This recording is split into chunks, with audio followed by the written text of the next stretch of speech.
Episode 15, The Dream. That night in 1992, after the episode of the bandit, I felt humbled in the spirit, where I contemplated on how the Almighty Allah had guided me from becoming just another victim of Morgan. Truly the time for me to die had not yet arrived. The way that Allah, the taker of souls, had gone about showing it to me was a proof that I am being prepared for something which I had not yet fathomed, because at this stage I was still loath to attach all these happenings to the advent of the coming of the Mahdi. Determined to come to the bottom of it, I again jumped up from my chair and resumed my pacing of the room, pondering on these most portentous matters. It was then that the episode of the dream came to mind. During the first and second years of my marriage to Nurjahan, that is to say the years 1987 and 1997, I had developed a penchant for studying foreign religions.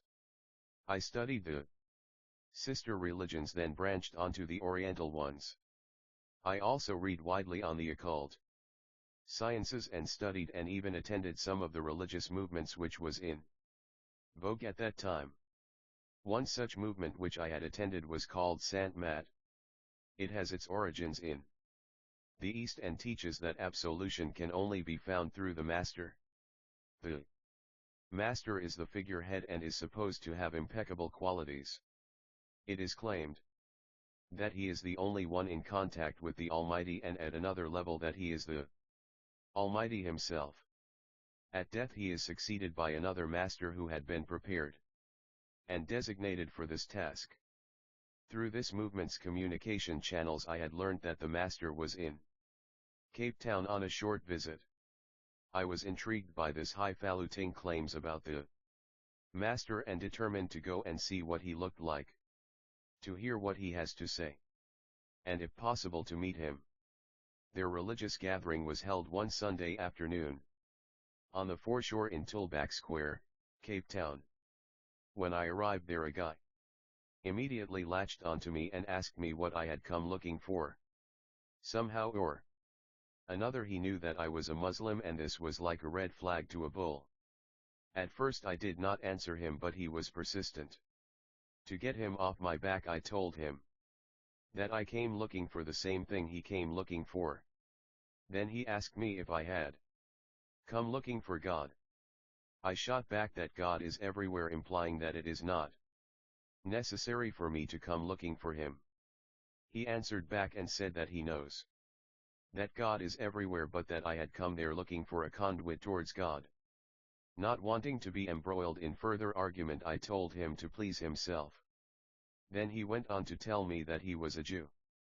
According to him, he had found no fulfillment in the Jewish faith and started studying the other religions. He found Islam the most appealing and was on the verge of becoming a Muslim when he stumbled across this movement, and that is where he made his spiritual home. Then he made a profound statement.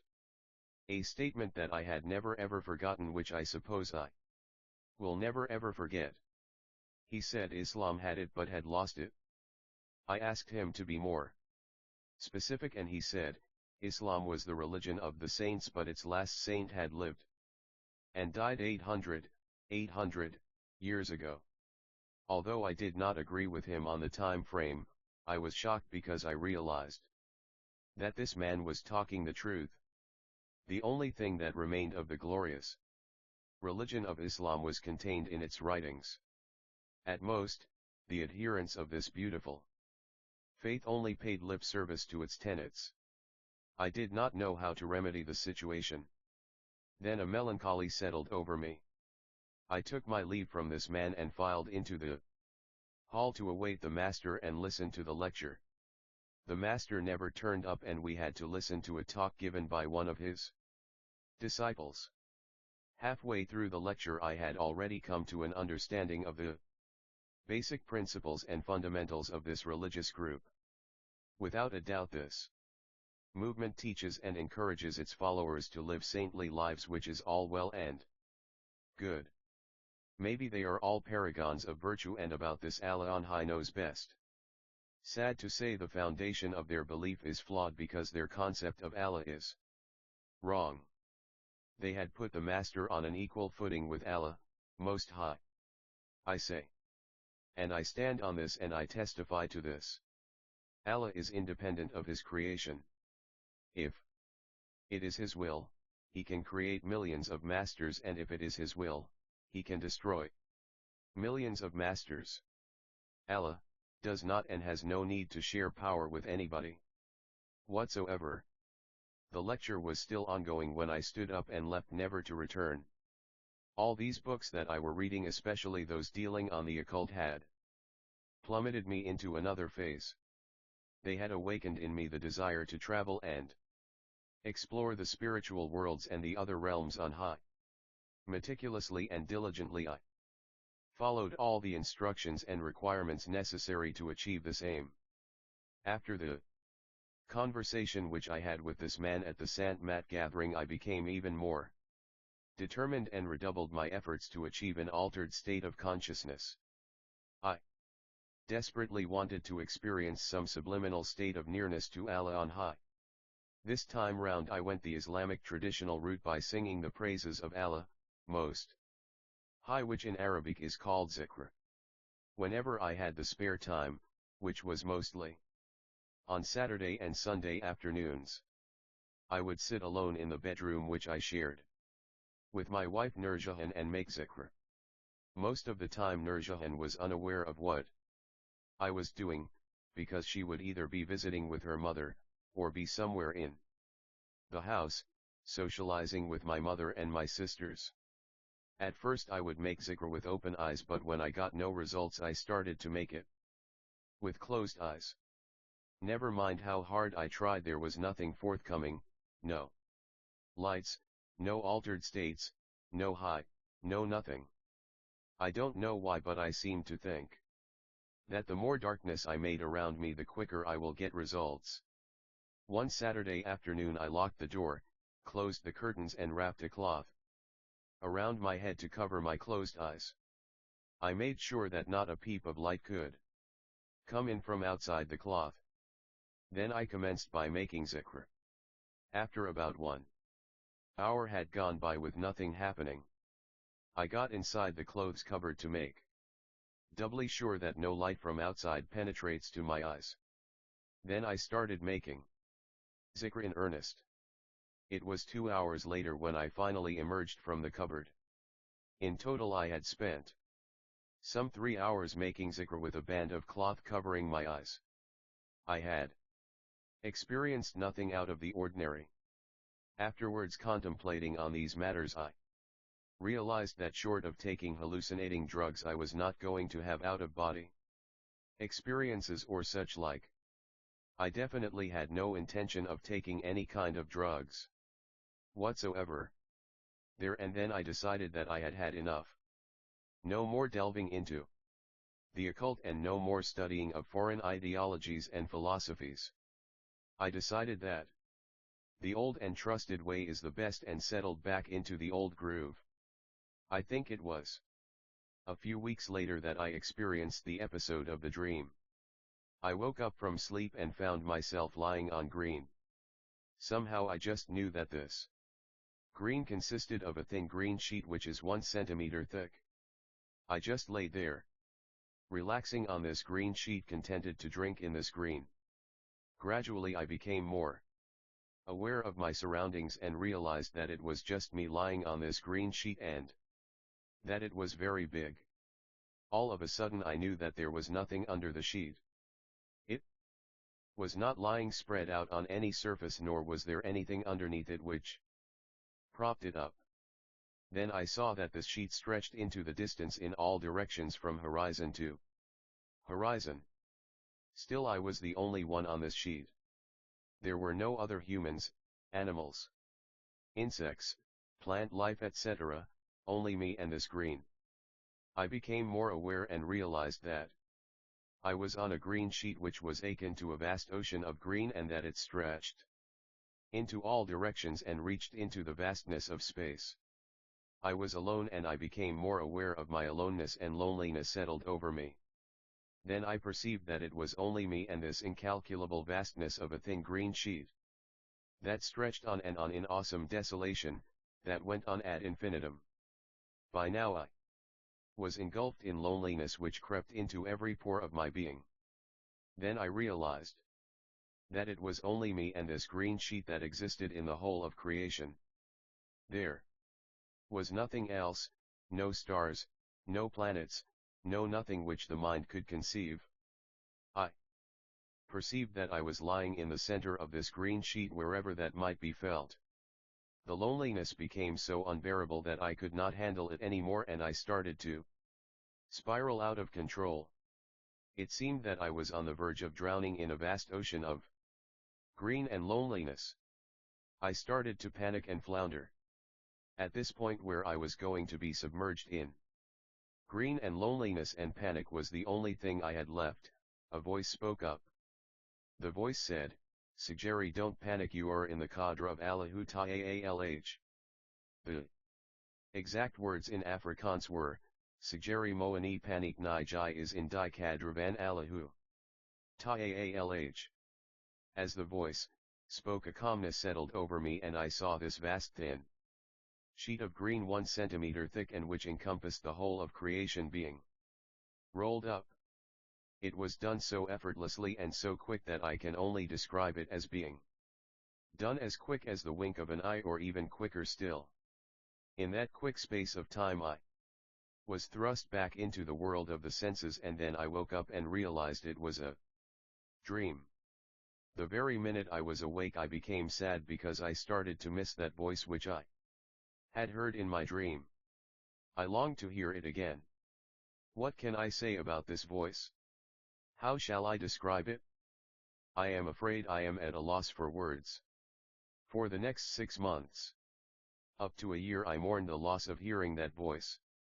What kind of mourning was this? Was it the same as mourning the loss of a loved one like a father or a mother or somebody near and dear? I had lost my father and I mourned him for 3 months. Does this mean that I had now forgotten him? No. Nothing of the sort. For the first 3 months after his passing away, I acutely felt the loss and cried every day.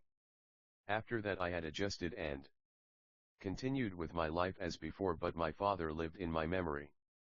How does the mourning of the loss of my beloved father compare to the mourning of the loss of hearing that voice? In all honesty I must say there is no comparison. I pined for this voice, there was an emptiness inside of me and a heartfelt sorrow, so much so that I was in this state for every waking moment. This condition lasted for 6 months to a year.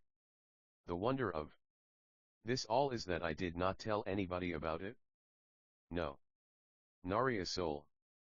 Then it was again the year of 1992 and I was back in the room with Charliza.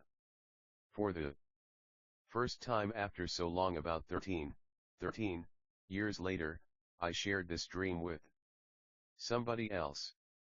There and then I got hold of the Miskatel Masabig, refer to episode 3, and turned to the section dealing on dreams. According to the writings in this book, the Holy Prophet, peace be upon him, is reported to have said anybody who has a dream about green is in the presence of Allah. Without a doubt this was a great pointer to me, highlighting the way. Charliza and I realized this most portentous fact. Together we shouted, "Another sign!" and both jumped for joy. Now in the year 2006, while I am writing all this down, which is another 14 years later, totaling 27 years in all after I had this dream, another realization had struck me. This dream was Allah's answer to me after I had that conversation with the ex-Jew. He had said that Islam had it but lost it. That Islam was the religion of the saints but no more. In view of this, significance of the dream becomes more clear. The religion of Islam is the religion for all mankind and was given to them by Allah on high. The followers of Islam had fallen into a rut and was not living up to its expectations and espousing its tenets. This could be attributed to the following. lethargy on the part of its following, or a sustained and comprehensive attack on all fronts from the outside to undermine the religion of Islam. In this dream, Allah on high has shown me that this state of affairs is not going to go on indefinitely. Just at that point when the sincere and concerned Muslims want to make way for despair, Allah, Most High, is going to reinstate Islam to its former glory. It is not going to take long, but will be as quick as the winking of an eye, or even quicker still. Last but not least, the wonderment of it all is that Allah, Most High, in His infinite mercy and wisdom, is going to relegate to me an important part in its resurrection, and Allah on high knows best. Back in the room with Charliza, the night had passed away and dawn had broken. Clearly we heard the caller to prayer, proclaiming the early morning prayer from the mosque in Cravenby, which adjoins Paro. I do not know what the situation is now, but in 1992 Paro was a white group area and did not have any mosques. We shelved all talks and made ready for prayers. The night had flown so quickly that I had missed out on my night prayers. I was not in the least put off by this, because I had spent the hours of the night in another form of prayer. That morning's prayers were conducted with a tinge of difference. It was done with more verve and gusto. I suppose it was because we were in a hyper sense of consciousness. We also had an extended session of zikr, and I am humbled to say that the tears flowed freely. After this I made ready to leave. The sun had already lifted its head above the horizon. I was worried what my wife Nuri's reaction was going to be when I get home, because I was away for the whole night. The one thing I knew for sure is that I could not tell her what had transpired. In the first place, she would not understand, and secondly, I doubted that she would be interested in the least. Suffice to say, this dream about the green had given me a new insight, and I became prepared to look at things differently. In a subdued voice, but which carried, I addressed myself to Charliza and said, "Maybe I am the Mahdi." We made arrangements to meet that evening of the same day to continue where we had left off. We said our goodbyes, and I got into my 20-year-old 1972 Austin Mini and drove to my home in Kenwyn. I did not mention it to Charliza, but something was bugging me. I knew that I had forgotten something very important, but for the life of me I just could not recall it. This nagging thought stayed with me until later that same evening. Something happened which triggered my memory. As I entered my front door, I realized that I had changed and that I will never be the same again.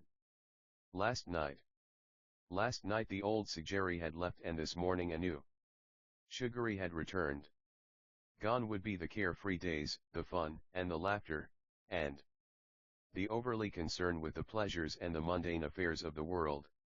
In its place would be a more serious-minded individual, an individual concerned more with the affairs of the nether world, a man with a set purpose in life, a man in a hurry to meet his destiny. In actual fact, Nuri had confirmed this change in me. Many would be the times in the days, weeks, months, and years ahead that she would exclaim that I am not the same man whom she had married. Nuri did not find this change to her liking, and according to her I had changed the day my father, bless him, had died. As events later unfolded, she turned out to be right, but that is a story for another day.